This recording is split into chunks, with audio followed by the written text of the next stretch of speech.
Who's this? Evelyn? Hi, Evelyn. What can we help you with?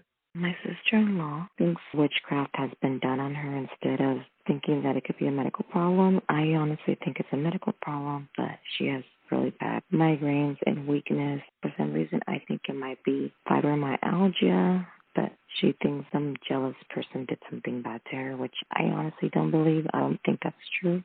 But I just want to know what you guys might be able to pick up on. How long does she have these migraines?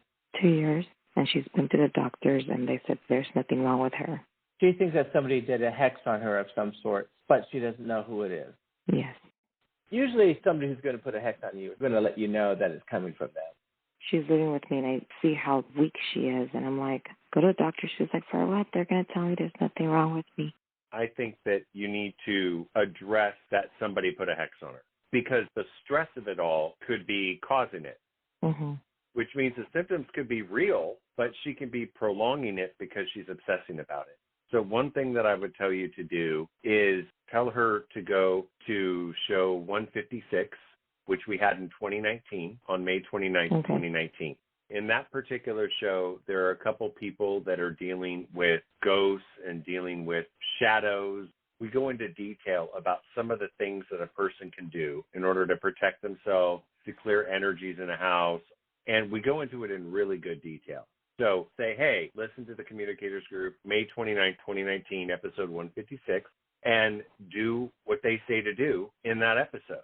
Because if there is something attached to her or directed at her, if she does what the episode says with sage and salt and kind of do the house and the whole thing, that would lift it all off and she wouldn't be dealing with it anymore. So it'll do one of two things. Either it'll clear something that may actually be there, and then if she's still having the headaches, then she'll know there's a reason for that. But I'm hoping that this will clear it up because a lot of people don't understand that somebody doesn't really have to know how to place a curse on somebody. In a fit of rage or anger, anybody can shoot negative energy at somebody else, whether they mean to or not. We are all energy. We are all vibration. When people talk about manifesting and the secrets and all of that, you visualize it, you infuse it with energy, you speak it out loud, you write it down. Those are all ingredients to actually manifest something. If somebody is really angry for something that you did, they're imagining that scenario in their head. Let's say they're telling somebody else about that situation that you were involved in, and they feel victimized. They feel angry at you.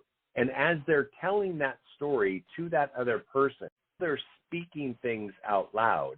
They're visualizing it, and then it's infused with anger. They've said your name, they've infused it with anger, and they're visualizing the situation. That energy can instantly transmit towards you and can get stuck in your field and actually cause issues to start happening in your life. And a lot of people don't really realize that. But there are simple things that can be done in order to lift that out of somebody's aura. Not just that, but any leftover emotional baggage that people have can be cleared with salt, with sage. So that's why I'm saying go ahead and have her listen to that episode. I think that we can't really ascertain whether or not somebody did this to her. Initially, when I looked into it, I did feel that she does have negative influences in her field, not necessarily a curse like some wicked witch placed it on her, but it could also just be the baggage and emotionally blocked energy that she has in her field from having dealt with these migraines, from having felt like this was done to her. So all of that can easily register in somebody's field as negative influences.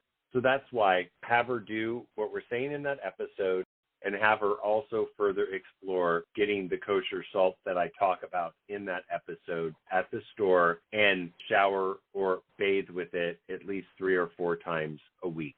And I think regardless, things will get better because using the salt in that manner, doing the sage, will clear her field anyway, which should lighten some of the issues that she's going with. Okay? Thank you so much. I appreciate it.